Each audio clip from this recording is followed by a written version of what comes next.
You want to make your models look good on video? Then stay tuned. After this video you should be able to shoot something like this.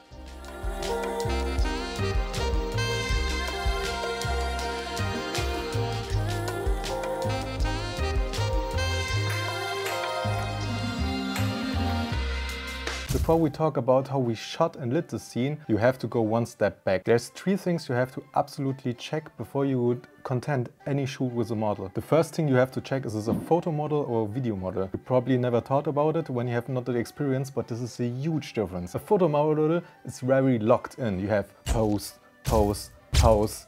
But on video, you have to think a lot more about the motions you do on video. Sometimes when you look for a model on something like Instagram or some model agency, she has amazing pictures on her profile, but when there is no video of her, don't book her. Like I said before, there's a huge difference how the model will interact with the camera and how your video will turn out at the end. So always check for video examples when you have a video shoot with a model. The next step you have to take is call the model. Communication is everything. One of the most important things is ask her about their best angles. I know what you're probably thinking, I'm booking a model, they have to look good on every angle. Yeah, but that's sadly not how the world works. The model will be a lot more comfortable in front of the camera and the shooting will be better for everyone. And the most important thing is don't be a creep, don't be that guy. No flirty comments, no weird touching or something. We are on a set. We have a job to do, she has a job to do.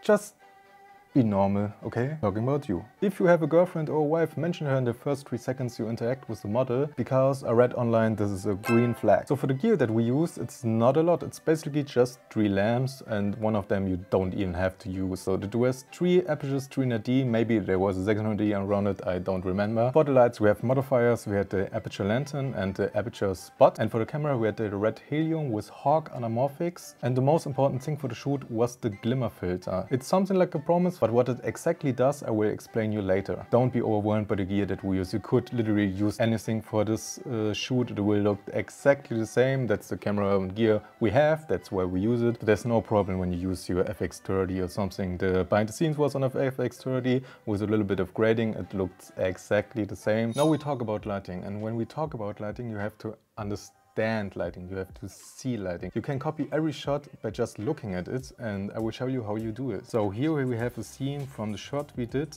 and when you look we have a big creamy soft source on her face with a soft roll off, but we also have this glowing light that's on her hair and on her shoulders, and that's practically it for the model. For the background we have this moving light, and how you achieve this I will tell you in another video. If you wanted to know how I did this lighting effect, like and subscribe for more content. But first I would explain you how I would know which light were used. You probably heard before, when you use a soft source you get soft light, if you use a hard source you get hard light. And for most projects that are in fashion style, you probably will use a soft light because it makes your skin look a lot more smooth and models tend to look better on it. But that's not for every project, but here it was essential.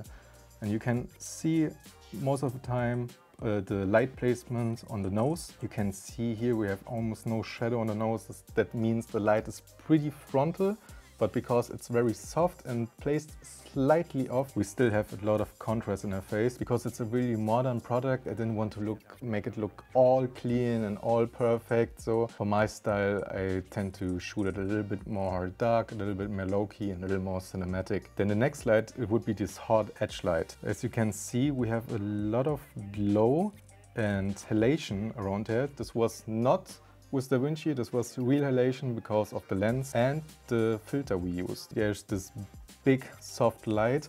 You probably ask why a lantern and not a 120, 150 softbox. I have sometimes a feeling a round light makes a little bit more 3-dimensional light. It's hard to explain, but sometimes it feels more natural than a normal softbox. And that's why we used it. Also it's a little bit smaller. You can go faster around the model with it. So we put the lights on a boom arm with wheels on it, so we can move pretty fast. As you can see, most of the time we were handling the whole scene with 2 people. That's me and that's Josh, and that's for this kinds of shooting most of the time more than enough. The next most important thing is you have to look in your environment where you shoot, because normally we have one source and one source on the back, The light is really soft all around the face. It should be more contrasty, like here in this scene we have one light but very contrasty. That's the reason why you have to watch where you shoot, because the whole bathtub is a huge reflector. We have water in it, the edges are white, the hard light that comes from here will bounce here and go back to her face. Highlight is another really important topic when you want to make it model and a face look good. You have a nicer highlight when you have a big source of light. But the bathtub is not the only thing reflecting. You also have a lot of reds in here. We have the cherries, we have the walls. These will also bounce back. So you have to take care of, if you don't want reddish skin tones, you have to take care and use flags that she doesn't get the red color into her face. We didn't have the problem, but that's something very important you have to take care of. The next thing you probably asked, why this very high key backlighting. I wanted to make the scene feel more bright and alive, and with the huge glow on her we get a more wonderful feeling. You will probably think we use a promise to get the extra glow, but we used a glimmer filter. The difference about a promise and a glimmer filter is the glimmer filter only lets glow the highlights, and a promise lets glow every highlight but also lift the shadows. I didn't want the shadows to be that much lifted.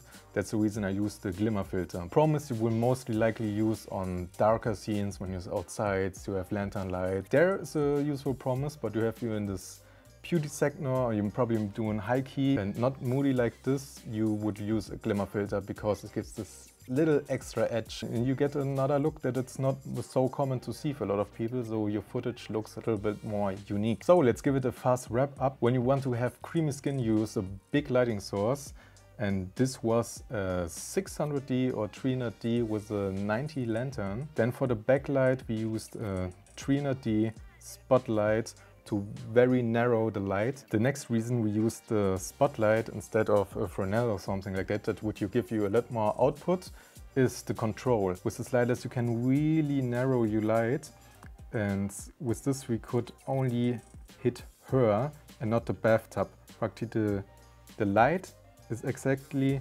stopping top of her head and not reaching this side of the bathtub. If it would, we would have a lot more bounce and our image would totally look flat. But with the sliders on the light, we could easily fix the problem. Thank you very much for viewing this video. For a lot of more tutorials, stay tuned and we see you next time.